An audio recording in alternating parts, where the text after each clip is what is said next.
Ça ne dure en général qu'une poignée de secondes. Mais le traumatisme, lui, persiste pendant des années. Des buralistes qui pensaient accueillir des clients et se retrouvent avec une arme à feu pointée sur eux, parfois pour quelques dizaines d'euros ou des cartouches de cigarettes. Des braquages. Ce tabac près de Lyon en a subi 2 en moins de 2 ans. Voici le dernier, il y a un mois, filmé par les caméras de vidéosurveillance.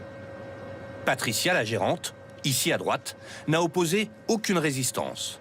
Les malfaiteurs ont volé des dizaines de cartouches, montant du butin 10 000 euros.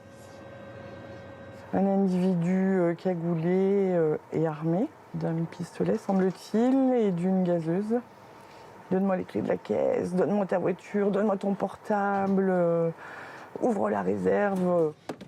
Et selon elle, l'attaque n'a rien d'exceptionnel.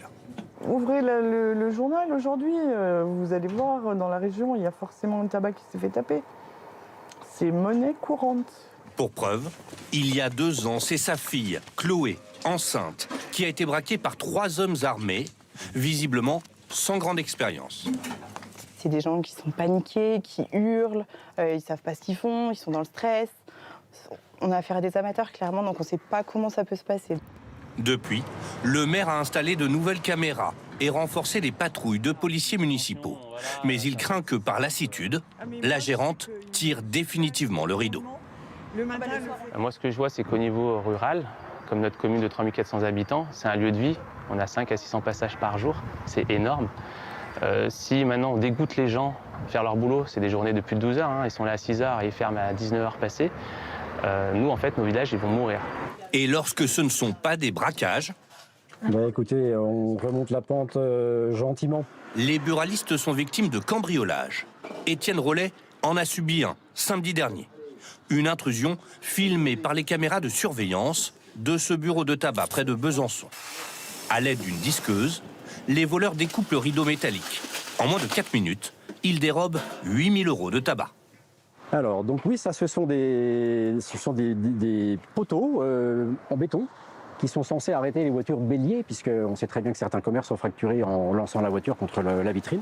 Malgré des dispositifs de sécurité de plus en plus sophistiqués, les assaillants redoublent d'imagination. Comme il y a un mois, dans cet établissement parisien, les voleurs ont creusé ce trou depuis la cave de l'immeuble voisin. J'ai l'impression que quel que soit le système de protection qu'on aura, il peut être contourné. Donc c'est vrai qu'on est un peu, parce que je me souviens de le dire, je suis un peu désemparé en fait. Hein. C'est vrai que je vois pas ce que je peux avoir de plus.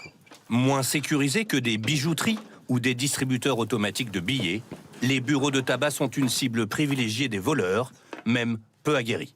Merci d'avoir regardé cette vidéo. Abonnez-vous pour ne pas manquer les prochains épisodes. À bientôt.